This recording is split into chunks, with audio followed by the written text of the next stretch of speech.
Okay, good morning, everyone. Welcome to this morning's talking series discussion.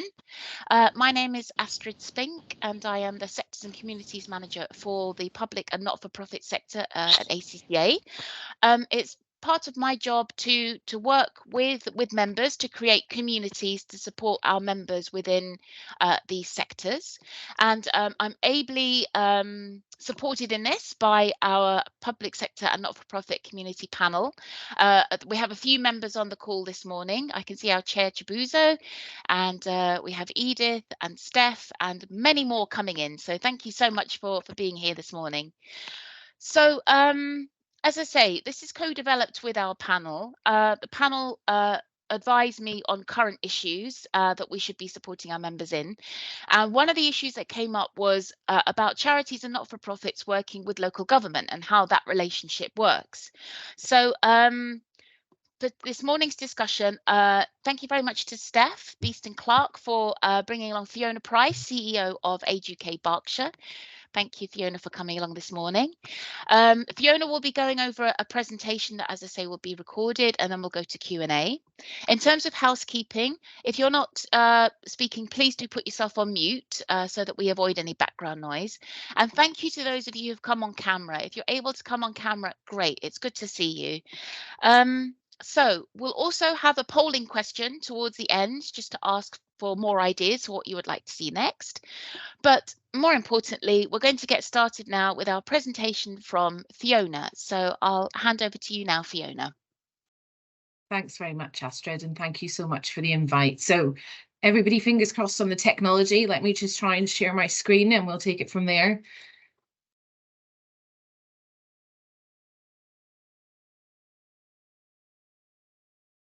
Can you see that?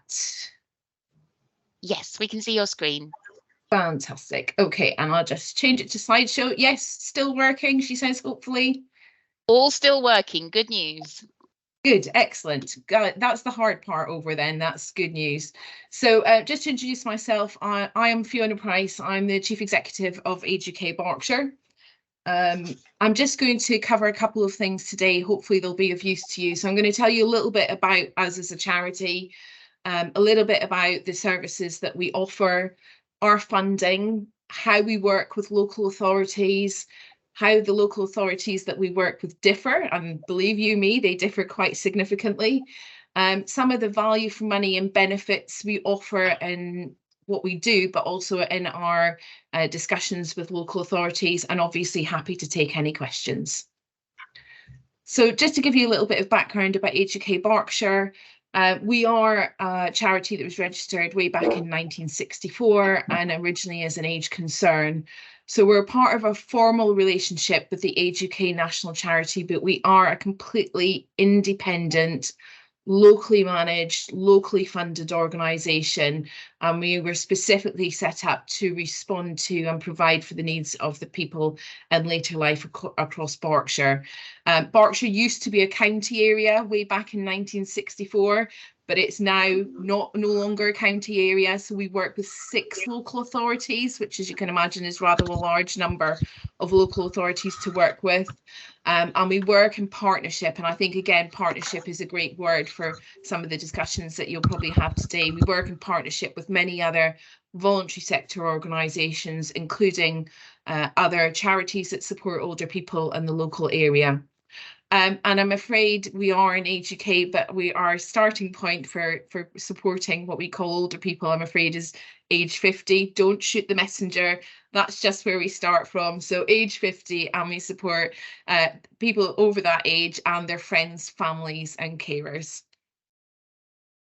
So just to give you an idea, although we are a local charity, we're doing an awful lot of support in the local area. So in any given year, we're supporting around 18,000 individuals, which is a lot of people across the area that we work in. And we offer a wide variety of services, but our key vision is to offer support for them to improve their health and well-being as they get into later life. Around 2,000 people accessed our information and advice support in last year, and that number continues to grow, as I'm sure it does for anybody else who supports anybody with cost of living. Obviously, of the nation as it is at the moment, literally that number goes up on a monthly basis with the number of people coming through for help and support. So what do? We do some really basic services, and we do some much more complicated services depending on the nature of the individual that we're working with. Our first frontline service for everybody, regardless of who they are, and interestingly enough, we do get professionals coming through for this as well, is information and advice. It's help around preparing for later life, help around what benefits people might be entitled to. Sometimes we're even the yellow pages, because of course a lot of people are not digitally enabled. So if they need to find a plumber in the local area and they don't have access to the internet, here's a surprise. They can ring us up. I've got a member of staff who will undoubtedly answer the phone without asking them if they need 1, 2 or 3 for whatever they need. And we help them and we resolve their problem first go, straight in, and help and support. So that's our information and advice. And as I say, it covers everything simple right through to incredibly complicated cases around debt, housing, neighbourly disputes, everything related to social care, access to services and support for people who are maybe coming towards the end of their days. So yeah, very wide and varied subject. We also offer very good things around befriending and out and about. So that's particularly for people who are lonely and socially isolated. We have a complex key worker who covers specific complex cases and supports people with multiple disabilities and a wide variety of concerns and problems that they need help with. And we offer a really simple thing like a welfare call to people, keeping in touch with them, checking that they're okay, and making sure that they have access to help and support that they need. We get a lot of issues through that, particularly with people at the moment having access to health services. So we can be like a little buffer, helping them to access their GP services or navigate their way around the health system. We also have a service called Keeping in Touch, which does exactly what it says on the tin. It keeps in touch with people, checks in with them, makes sure that they're okay, and helps and signposts them to other things that they need. Then we have some really practical services. So home from hospital, if people have been in for a period of hospital support, then we help them when they are coming out, and we help them for a period afterwards. And we also do a lot of work around people with who have dementia and their carers, around making sure that they have access to the help and support that they need, and that their community is dementia friendly, so that they can make sure that on a day-to-day basis they're being understood and they're being supported. So these services are all on one page for you, just to say that these are the type of services that we've luckily managed to work with local authorities to get funded, which is good news. So that's some of the services that we have funded by some of the local authorities in the area. Then we have a lot of other services which are actually chargeable services directly to the client. So these are services whereby sometimes we don't have either any local authority funding, or we part fund them to make them good value for money for the end client, but we have to do a small charge for them. So handy person, exactly what it says on the tin. It's about helping them around the home with little things. So sometimes that's around putting up things like grab rails, key safes on the outside of homes. Sometimes it's things that are probably a little bit more practical, and funnily enough, some of the team I have like things like changing light bulbs. Funnily enough, none of them like putting up flat pack furniture. I can't imagine why, but that doesn't seem to work for any of them. So we have that as a very practical service. We also offer one-to-one support for people with memory and dementia concerns. We support people with shopping through using online shopping.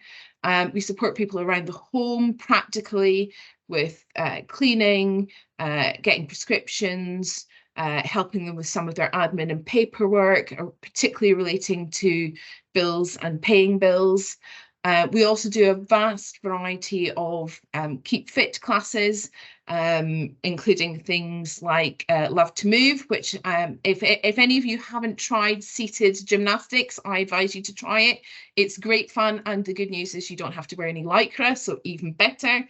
And we also do some help with digitally enabling clients, so what we call silver surfers, which is basically making sure that people who, and we find that a lot of people that we support have maybe been given by friends and family at Christmas a piece of equipment, they've been shown how to use it for 10 minutes and then expected to communicate with the rest of their family for the rest of the year on that basis. And funnily enough, sometimes it doesn't work. So we have to we go back in and we help them and support them to make sure that they can talk to and get supported through digital means. So how are we funded? Well, like every charity, well, like most charities, we have a number of different routes to get funding. So we are supported by local authorities. Many of the services that we deliver are directly benefiting and supporting local residents. So we are funded by several of the local authorities in the area that we work.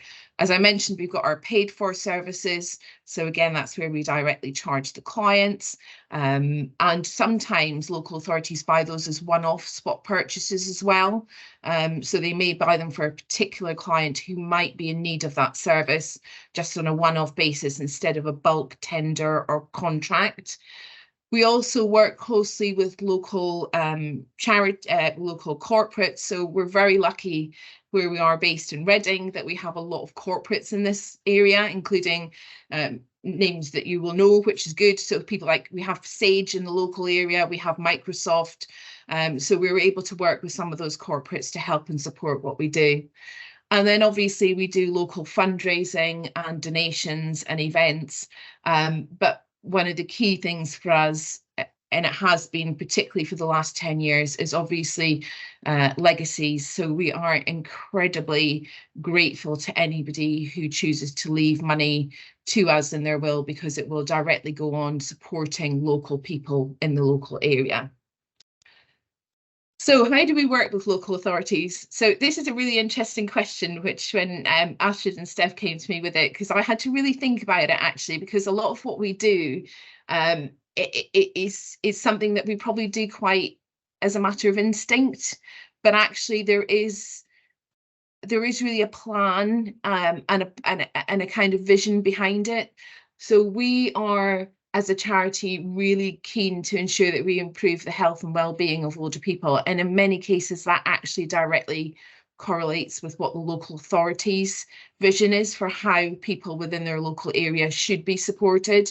So we find that utilising that vision and matching it with their objectives helps. We're very much seen, I hope, and I'm sure, I hope that some of my local authority colleagues, and I call them colleagues, I think that's the first thing to say, I call them colleagues because we do work together in many different ways. We give constructive feedback to them in terms of how older people are feeling, how they're finding day-to-day living, and any particular issues that they may have within the area that they live. So we're quite open and honest, but I would say in a very constructive way of feeding back the thoughts of those that we support and their lived experience. We do some very detailed research into what are the gaps in service, what are the needs, but more to the point, we go with pre-offered solutions that aren't necessarily the whole solution, but can fill part of the solution, but that just help the local authorities understand maybe what the issues are and how the gap or service could address that need. And we very much like to offer preemptive solutions. So we're very keen to say, you know, we know this is an issue, this is what people are telling us, this is a potential solution. Some of this is about actually spending a little bit more money up front, but in the longer term, it will mean that you will save money on an ongoing basis. So for example, with our home from hospital work, we can clearly show that the readmission rate for that service is only 2%, which is actually very, very small. Whereas for normal normal readmission rate is something in the region of between 30 to 40%, particularly in winter times. So we can clearly show that by putting a little bit of money in up front, actually that has a huge benefit longer term, because the actual likelihood of that person needing to go back into hospital and then needing social care, which is provided by the local authority, again, is considerably reduced. So we deliberately offer objectives. We clearly show outcomes and what we intend to do when we deliver a service and what outcomes we intend to meet. And we pride ourselves on offering high quality services.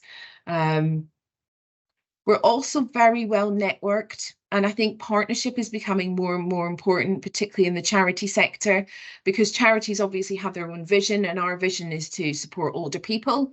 But equally, when we look at some of the areas that we work in, so for example, carers, carers are of all ages, not necessarily just older carers. So we work in partnership with different organisations to ensure that if we talk to a local authority about a solution for carers, we can cover all the different age ranges by working with different charities in partnership to offer a complete solution. And I spend a lot of my time, particularly in certain years, doing tender writing. And tender writing really is becoming a little bit of a I would say, a real skill set now within the charity sector, because a lot more local authorities are moving away from the traditional grants programs and into contracts. We haven't in the last 6 years, we haven't had any grant programs offered by the 6 local authorities we work with. It's all been tender work. So tender writing has become incredibly important. So we work on a contract basis, as I said. We work in terms of our numbers on a full cost recovery basis. So that means we are clear and transparent in terms of management overheads with every service.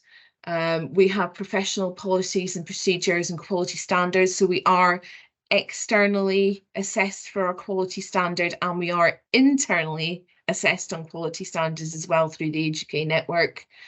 We're very clear in terms of documenting the difference our services make, and be that from real life case studies and examples right through to key performance indicators and regular monitoring, particularly around demographic data and anything that we can really do to show that specific preemptive work that we've done will effectively save money in the longer term.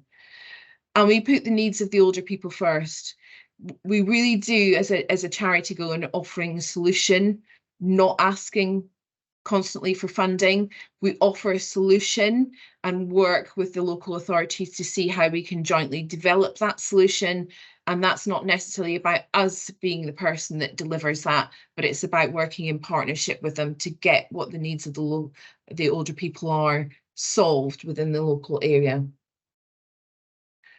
So how do local authorities differ? Well, I could spill some beans here, but I know it's being recorded for YouTube, so I have to be a little bit careful here. So we work with 6 local authorities. So that's West Berkshire, Reading, Wokingham, Bracknell, Windsor and Maidenhead and Slough. So as you can imagine, those are very different, diverse local authorities who work with very different and diverse communities and have very different levels of money available to the voluntary sector. So for those of you that maybe aren't aware, although obviously it's been in the news recently with Birmingham City Council, Slough issued a section 114 last year and effectively made itself bankrupt, whereas some of the other local authority areas that we work with are seen to have a significantly increased amount of funding, but it very much varies across the local authorities. So we have a general, I would call it a mismatch, but there's different levels of understanding within local authorities about the charity sector and what it does. And I just put some quotes down there that I've heard several times, including people saying, aren't they just working with us to get money? I have heard somebody very senior in a local authority say that. And one of the things that we hear all the time is, well, if they're in the charity sector, they must use volunteers. So surely everything's free of charge because there can't be any cost involved. funnily enough, real life doesn't work like that. And if you want to deliver high quality professional services, you need both staff and volunteers, and you need to make sure that you're making a difference with what you do. And I think what's happened in the last couple of years, interestingly enough, is obviously the pandemic was absolutely awful, and particularly for older people, many of whom were told to stay at home, don't go out. And funnily enough, we're